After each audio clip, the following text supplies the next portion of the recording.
कल शिवरात्रि रहेगी। प्रदोष के बाद में शिवरात्रि रात्रि को 8 बजकर कुछ मिनट पर लग जाएगी, इसलिए अभिषेक भी रात्रि को 9 बजे का रखा। उसका नाम है शिवरात्रि। क्या नाम है?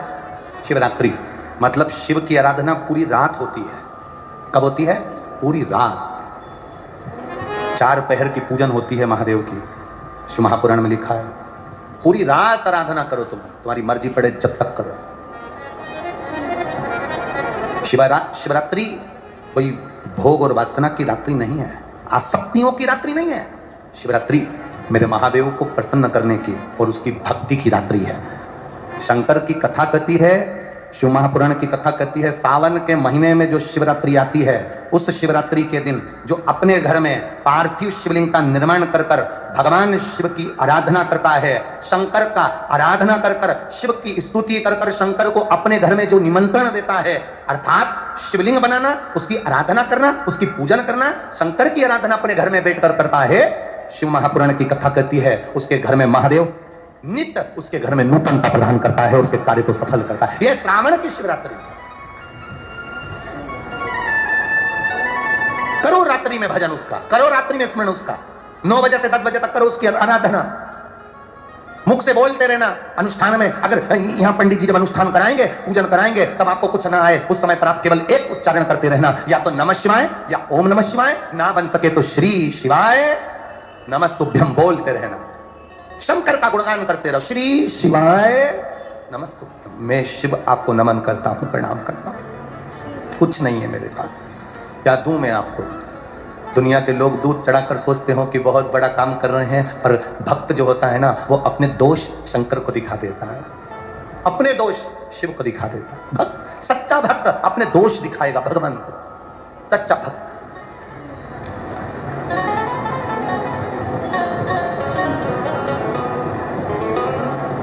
तेरी पूजा में दूध ले आई, उसे बछड़ा भी झूठा कराए। तेरी पूजा में जल ले आई, उसे मछली भी झूठा कराए। तेरी पूजा में फूल ले आई, उसे भंवरा भी झूठा कराए। तेरी पूजा में मिठाई ले आई, उसे चींटी भी झूठा कराए। दूध कैसे चढ़ाऊं भोले, कैसे ले जाऊं महादेवा, भोले कैसे करूं तेरी सेवा। अपने दोष गिनाओ, अपने अवगुण गिनाओ। दुनिया के लोग सोचे मैं 50 लीटर दूध चढ़ाऊंगा तो शंकर जी प्रसन्न होंगे। शिव जी तो करें 1 चम्मच दूध, वो भी देसी गाय का, वो उतना भी ना मिले तो 2 बूंद दूध मुझ पर चढ़ा कर जाना, मैं तेरे भाग्य के ताले खोल दूंगा, ये निश्चित है। बहुता में नहीं।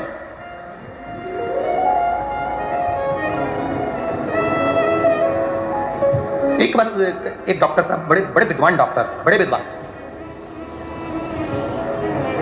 वो एक संत से भिड़ गए। संत कहते थे भगवान दिल में रहता है। भगवान कहाँ रहता है? बोलो बोलो जम के, दिल में रहता है। डॉक्टर साहब भिड़ गए, बड़े विद्वान थे, सर्जरी करा करते थे, ऑपरेशन किया करते थे। एक दिन डॉक्टर साहब ने संत से आकर कहा, क्यों फालतू के प्रवचन देते हो, फालतू की चीजें बोलते हो?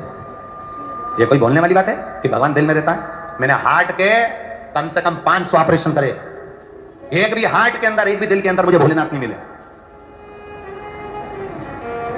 डॉक्टर कह रहा, ए पंडित, ए संत, साधु, सन्यासी, तपस्वी, साधक, उपासक, क्यों झूठ बोल रहे हो?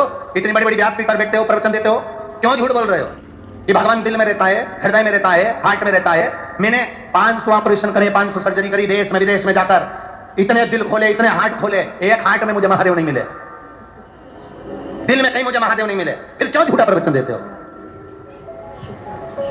संत ने कहा, उत्तर में दूंगा, पहले जाओ, सामने गाय बंधी है, उस गाय का दूध निकाल के लाओ।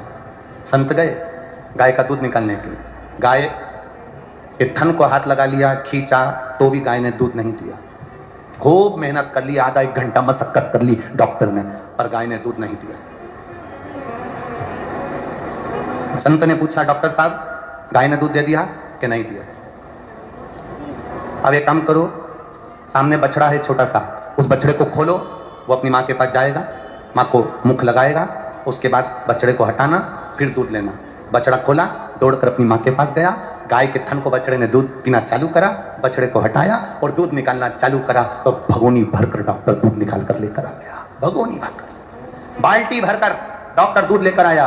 संत ने पूछा, डॉक्टर साहब दूध निकाल रहा है? हाँ। पहले निकाला क्यों नहीं आया? अब निकाला कैसे आ गया? पता नहीं। पहले निकाला, खूब मशक्कत करी, एक बूंद दूध नहीं निकला। बछड़े को छोड़ा, बछड़ा उसकी माँ के पास गया और चाहते के बाद जो दूध निकाला, दूध बाल्टी भरकर प्राप्त हो गया। बस डॉक्टर, भगवान दूध की तरह है, मिलने को तैयार हो जाता है, पहले इस दिल को भगवान तक छोड़ना तो पड़ता है, तब दूध निकलता है, तब परमात्मा मिलता है। भगवान को पाने का तरीका है, पहले आप अपने मन को तो छोड़ो परमात्मा के लिए, उसकी चिदानंद वृत्ति तक तो पहुंचो। दिखावट की जिंदगी से, सजावट की जिंदगी से, बनावट की जिंदगी से दूर हो जाओ कि मैं सारे स्त्रोत जानता हूं, मुझे सारे मंत्र आते हैं, मुझे सारी विद्या जानता हूं, मुझे ये आता है, मुझे वो आता है। जितने भी लोग अभिषेक करने के लिए अपने अपने घर पर बैठे हैं, लाखों करोड़ों लोग कल अभिषेक करेंगे, आपसे निवेदन है, अभिषेक करते समय तुम कितने बड़े विद्वान हो उससे कोई मतलब नहीं होना चाहिए। पंडित जी मंत्र बोल रहे, साधना करा रहे, उससे मतलब नहीं, तुम्हारी चित्तवृत्ति शंकर से जुड़ी होना चाहिए, यह दिल परमात्मा में लगा हुआ होना चाहिए। तुम्हें यह विश्वास होना चाहिए कि मैं पार्थिव शिवलिंग का निर्माण कर रही हूँ, मैंने पार्थिव शिवलिंग बनाया है, उसकी पूजन कर रही हूँ, मतलब मेरा महादेव मेरे दुख हरने के लिए मेरे घर आया है और मेरा दुख कटेगा, ये निश्चित है, वो काट कर रहेगा। अकाल मृत्यु वो मरे जो काम करे चंडाल का, काल उसका क्या बिगाड़े जो भक्त हो महा काल का। मेरा शिव मेरे दुख हरेगा, मेरा शंकर मेरा काल हरेगा, मेरा शिव मेरे सम्मुख में आएगा। कई लोग कहेंगे आधी रात को अभिषेक करोगे, कोई कहेगा दिन में अभिषेक करोगे, कोई कहेगा रात्रि को अभिषेक करोगे।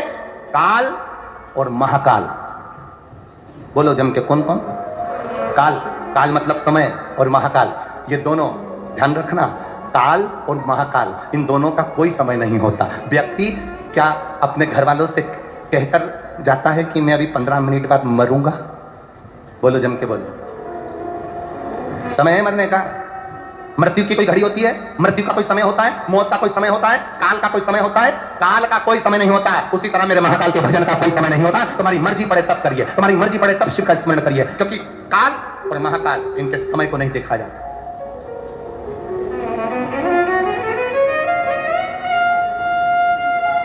कब कौन सी बीमारी तुम्हारे सामने आ जाए, कब कौन सा दुख तुम्हारे सामने आ जाए, कब कौन सी तकलीफ तुम्हारे सामने आ जाए, उसकी कोई समय सीमा नहीं है।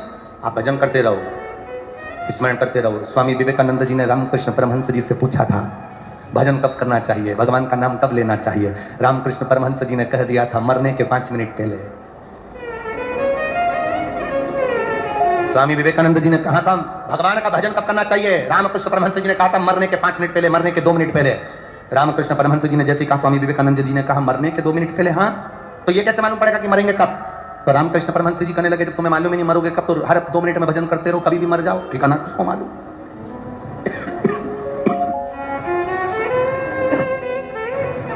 करो शिव का भजन।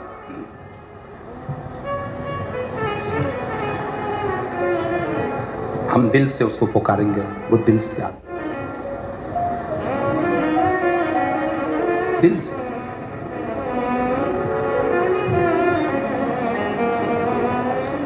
ज्यादा शक्कर शरीर को खराब कर देती है। बोलो सही है?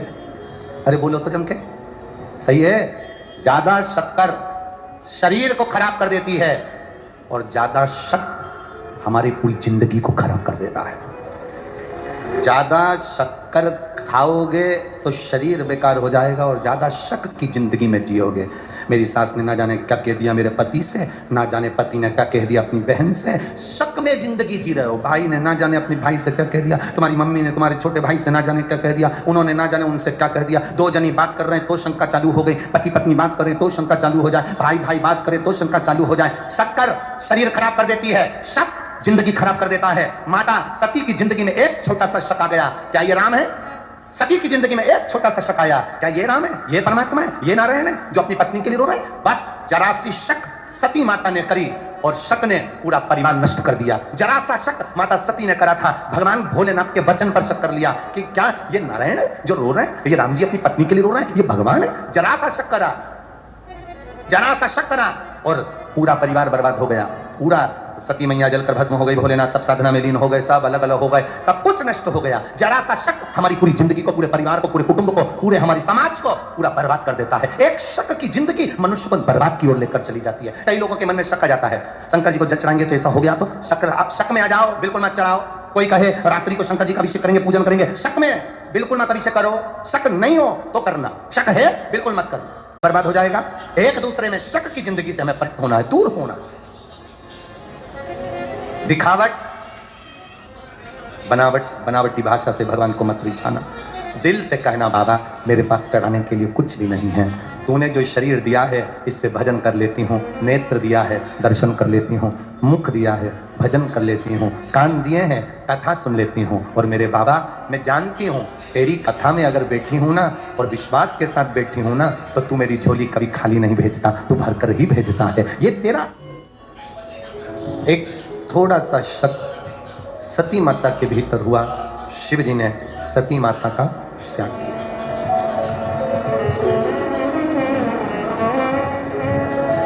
त्याग, मां सती परीक्षा जरूर लेकर आ गई, माता सती परीक्षा जरूर ली है माता सती ने, पर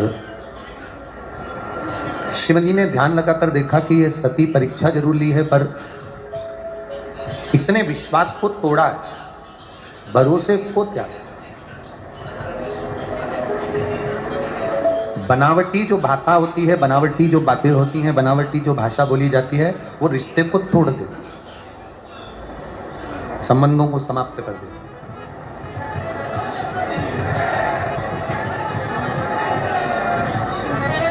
हमारे संबंधों को यदि हमें पक्का रखना है तो हमें दिखावट, बनावट, सजावट से दूर हो जाना है। भाव बड़ा सुंदर है महाराज। आप व्यापार पर व्यापार बदल कर देख लिए, धन भी हमारा कहीं डूब गया, आ नहीं रहा है, तो प्रयास करना। 3 स्थान पर चढ़ाई गई बेलपत्र हमें सुख का अनुभव करा देती, बहुत ध्यान लगाइए। पहला, अशोक सुंदरी की जगह।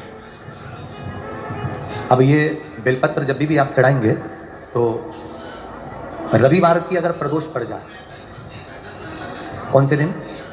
रविवार की प्रदोष के दिन ये प्रयोग अवश्य कर देखिएगा। ज़्यादा बार नहीं करना, केवल एक ही बार करना, बाबा स्वयं कृपा करेगा। अपने मंदिर में, अर्थात अपने घर के पास कोई मंदिर हो, शिवालय हो, देवालय हो, जहाँ शंकर भगवान विराजमान हो, शिवलिंग हो, ऐसी जगह पर अवश्य करें। हमें कहीं दूर जाकर ये प्रयोग नहीं करना, अपने शिवालय, अपने जो घर के आसपास में शिवालय हो वह। एक बेलपत्र अशोक सुंदरी वाली जगह। अब उसको अशोक सुंदरी की जगह पर भी चढ़ाने का तरीका क्या है? ये शिवलिंग है, ये जलाधारी है, ये जल बहता है, बीच में जो मोटी सी लाइन है वो अशोक सुंदरी का स्थान, ये जो भाग है षडानंद कार्तिकेय गणेश जी और कार्तिकेय जी का। जलाधारी मतलब माता पार्वती जी का हस्तकमल, शिवलिंग मतलब भगवान शंकर का स्वरूप। ऊपर से जो बूंद बूंद पानी इस पर गिरता है वो शंकर भगवान की 5 लड़कियां, जया, विषहरा, शामलीबारी, दौतली और देव। शिव जी की 5 लड़कियां ऊपर, एक लड़की शंकर भगवान की 6ठे नंबर की अशोक सुंदरी उनके चरणारविंद के पास, उनके गणेश, षडानंद, कार्तिकेय के मध्य में। जब हम बेलपत्र चढ़ाएंगे तो उस बेलपत्र को चढ़ाते समय आपकी जो बेलपत्र की डंडी है वो बेलपत्र, रविवार प्रदोष के दिन का ये उपाय है महाराज। ये बेलपत्र की जो डंडी है, इस डंडी का भाग शिवलिंग की ओर होना चाहिए। ये जो डंडी है इसका भाग अशोक सुंदरी पर जब चढ़ाएंगे तो शिवलिंग की ओर इसका भाग होगा महाराज। दूसरी, बेलपत्र को जब हम समर्पित करेंगे तो जलाधारी का जया, विषहरा, शामलीबारी, दौतली, देव। मान लो जलाधारी ऊपर नहीं है शंकर जी के, तो उसका स्मरण कर कर 5 कन्याओं का नाम लेकर जया, विषहरा, शामलीबारी, दौतली, देव, इनका स्मरण कर कर शंकर भगवान के शिवलिंग पर बेलपत्र रखेंगे। बेलपत्र कहाँ रखना है? आप अगर यहाँ बैठे हो तो आपके विपरीत में डंडी का मुख होना चाहिए। ये बेलपत्र की जो डंडी है इसका मुख आपके विपरीत में हो। आप यहाँ बैठे हो तो डंडी उधर होगी, आप इधर बैठे हो तो डंडी का मुख इधर होगा, आप उधर बैठे हो तो डंडी का मुख इधर होगा, आपके ठीक विपरीत की ओर डंडी का मुख हो।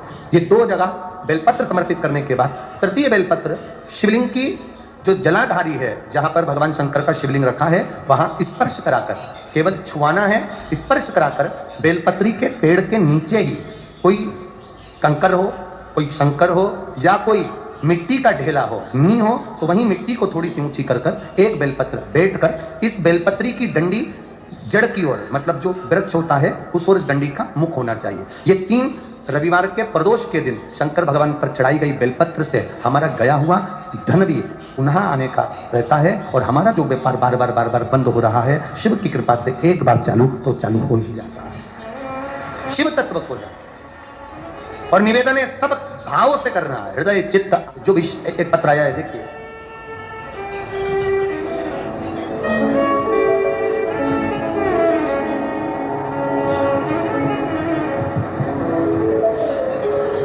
मैं सुशीला देवी भिवानी राजस्थान से आई हूँ।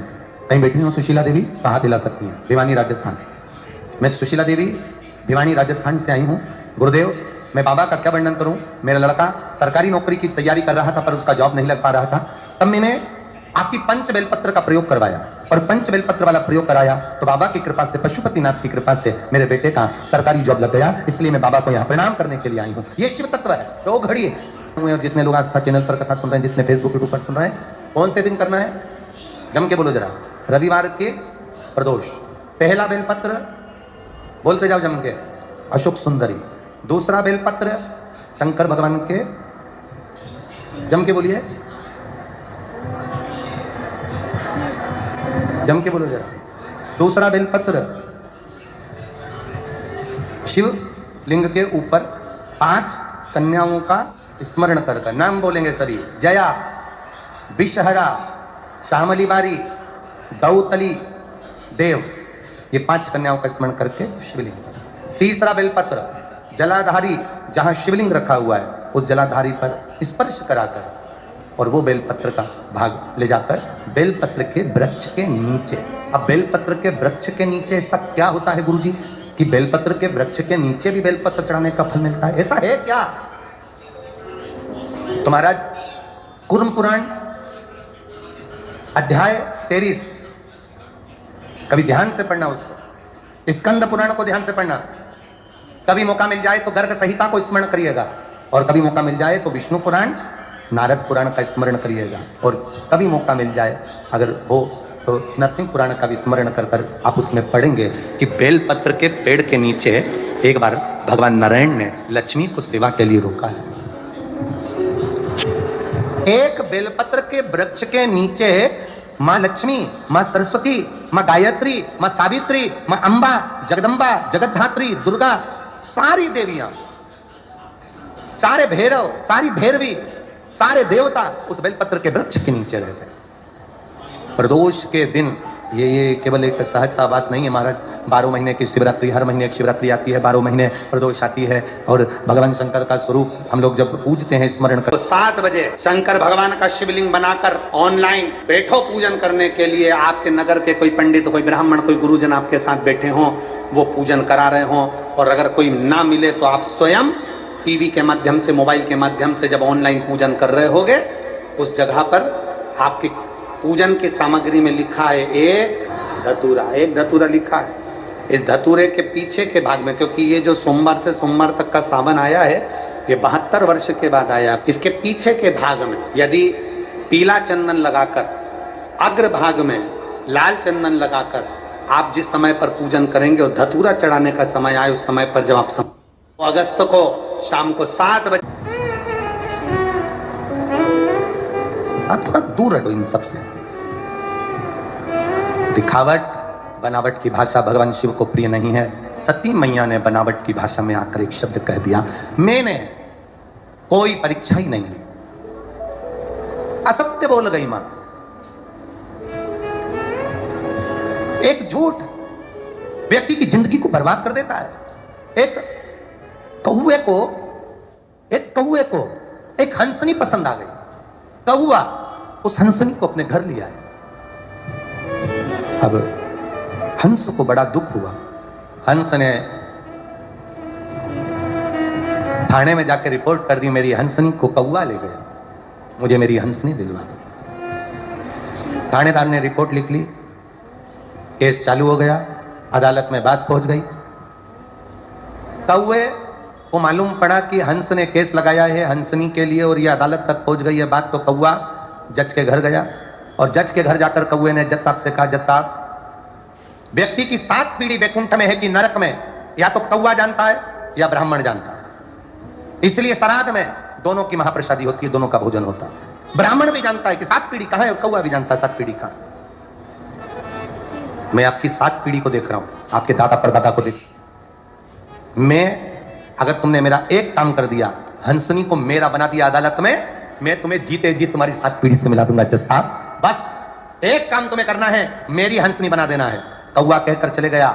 जज साहब कुर्सी पर बैठ गए, निर्णय चालू हुआ। निर्णय सुनते सुनते जज साहब ने निर्णय दे दिया कि हंसनी हंस की नहीं, हंसनी तो कौवे की है। हाहाकार मच गया पूरी अदालत में, यह निर्णय गलत हुआ है। पर बोले तो बोले कौन? निर्णय जज ने दिया है। जज ने निर्णय दिया, हंस रोता हुआ बाहर निकल गया। कौवे से जज साहब ने कहा, कौवे मैंने तेरा काम कर दिया, हंसनी को तेरा बना दिया, अब तू चल मेरे दादा परदादा से मेरी 7 पीढ़ी से मुझे मिलवा। तूने कहा था जीते जी मिलवाऊंगा। कौवा कहता है मेरे पीछे चलो। कौवा आगे आगे उड़कर चला, जज साहब गाड़ी लेकर पीछे पीछे चले। चलते चलते चलते चलते चलते एक घने जंगल में पहुंच गए। नगर से बाहर, खेड़े से बाहर, शहर से बाहर, गहरी खाई के पास पहुंच गए। कौवे ने जज साहब से कहा आओ गाड़ी से बाहर निकलकर। जैसे ही जज गाड़ी से बाहर निकला, बहुत तेज बदबू आ रही थी। जज ने मुंह पर रुमाल रखा, रुमाल रखकर कहता यहाँ कहाँ लेकर आ गया? कौवा कहता है जज साहब आगे तो आओ। जज और आगे आए, एक मरा हुआ कुत्ता पड़ा था। उस मरे हुए कुत्ते के पास में 2 इल्लियां थी, एक सफेद एक काली। उसी समय पर कौवे ने कहा जज साहब ये जो 2 इल्ली दिख रही है ये तुम्हारे दादाजी और तुम्हारी दादी जी हैं। तू तो कहता था मेरे दादा दादी बैकुंठ में, मेरे दादा दादी तो अच्छी जगह पर बैकुंठ में विराजमान है। तू तो मुझे जीते जी मिलवा रहा था, फिर ये नरक में मेरे दादा दादी को, मेरे माता पिता को तू इस नरक में क्यों दिखा रहा है? कौवा कहता है जज साहब जिस समय मैंने कहा था तुम्हारे दादा दादी बैकुंठ में ही थे, पर आपने अपनी कुर्सी पर बैठकर एक निर्णय गलत कर दिया, इसलिए तुम्हारे दादा दादी को नरक में फेंक दिया। एक निर्णय, एक झूठ, एक असत्य, एक अपशब्द तुम्हारी 7 पीढ़ी को उठाकर नरक में पटक देती है। दिन भर तुम मोबाइल पर कितना झूठ बोलते हो, दिन भर तुम कितना झूठ बोलते हो, तो तुम्हारे पूर्वज बैकुंठ में या पितृलोक में नहीं मिलने वाले, यहीं कटर में कहीं पड़े हुए मिलेंगे, उनको ढूंढना तुम। एक झूठ 7 पीढ़ी को नरक में लाकर छोड़ देती है। तो दिन भर में कितना झूठ बोलते हो, कितना कपट करते हो, कितनी बेईमानी की जिंदगी जीते हो। जरा विचार करना कि हमारे पूर्वज क्या बैकुंठ में मिलने वाले हैं? हमारे पूर्वज क्या स्वर्ग में मिलने वाले? एक झूठ 7 पीढ़ी को नरक में लाकर छोड़ देती है। तो दिन भर में कितना झूठ बोलते हो, कितना कपट करते हो, कितनी बेईमानी की जिंदगी जीते हो। जरा विचार करना कि हमारे पूर्वज क्या बैकुंठ में मिलने वाले हैं? हमारे पूर्वज क्या स्वर्ग में मिलने वाले? एक झूठ 7 पीढ़ी को नरक में पटक देता है। शंकर भगवान के सामने माता सती ने केवल एक झूठ बोला, और उस झूठ का परिणाम यह निकला कि सती को भी प्राण त्यागना पड़े और सती के पिता को बकरे का मुंह लगाना पड़ा। एक झूठ उसके पिता को भी पशु बना देता। एक झूठ व्यक्ति। हम भी कह रहे हैं बोलो झूठ, मना नहीं है, हम बिल्कुल मना नहीं करेंगे, क्योंकि हम कह भी देंगे तो तुम कौन सा सुधरने वाले हो कि हमारे कहने से तुम झूठ बोलना बंद कर दोगे? बोलो झूठ, पर कितना? जैसे आटे में नमक डाला जाता है, इतना सारा आटा उसमें इतना सा नमक, स्वाद के बराबर। झूठ बोलो पर दिन भर नहीं, 24 घंटे नहीं, आटे में नमक के बराबर बोलोगे तो रोटी भी बच जाएगी और तुम्हारा जीवन भी सवर जाएगा। थोड़ा अरे मत बुरे कर्म कर बंदे वरना पछताएगा, भगवान की आंखों से तू बच नहीं पाएगा, तू बच नहीं पाएगा। अरे ओ अज्ञानी मत करना नानी, अरे ओ अज्ञानी मत करना नानी। तेरे कर्म का फल भी तू ही पाएगा, जैसा किया तूने तेरे आगे आएगा। मत बुरे कर्म कर बंदे वरना बच जाएगा, भगवान की आंखों से तू बच नहीं पाएगा, तू बच नहीं पाएगा। बस अपनी जिंदगी को संवारने का प्रयास करना, दिखावट, बनावट और सजावट से दूर रहना। महाराज सज कर, मकान को सजाकर, घर को सजाकर, अपने आप को सजाकर आप दुनिया को रिझा सकते हो और परमात्मा को नहीं। सती मैया ने, सब जा रहे हैं यज्ञ में, जिस यज्ञ को करने से पहले सभा लगी, शिवजी पहुंचे, शंकर भगवान उठकर अपने ससुर को प्रणाम नहीं करे तो ससुर को क्रोध आ गया और उन्होंने श्राप दे दिया, हे शिव मैं तुम्हें श्राप देता हूं कि तुम शमशान में निवास करोगे। भोलेनाथ जी शमशान में रहने लगे। शंकर भगवान शमशान का श्राप सुनकर खुश बहुत हुए, क्योंकि आज के जमाने में ये प्रॉपर्टी, ये जमीन पे लोग कब्जा जल्दी कर लेते हैं,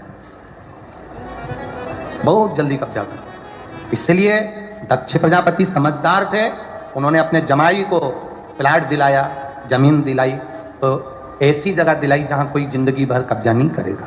तो उन्होंने श्राप क्या दिया, मैं तुझे श्राप देता हूं तू शमशान में निवास करेगा।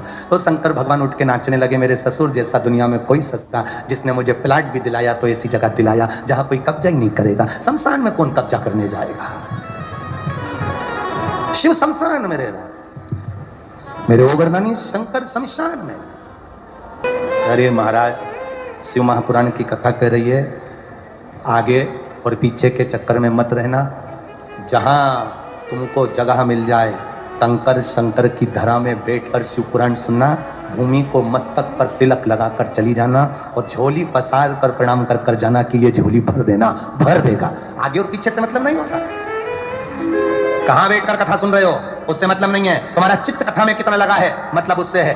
तुम्हारा मन कितना कथा में लगा है मतलब उससे है। तुम भगवान से जो निवेदन करने आई हो, इतनी दूर दूर से 500 700 हजार रुपए खर्च कर कर, ऑटो कर कर, गाड़ी कर कर, किराया लगा कर यहां पहुंची हो, ऐसे ही नहीं पहुंची हो। तुम दिल से बाबा से प्रार्थना करने के लिए पहुंचे, दिल से कह कर जाओ।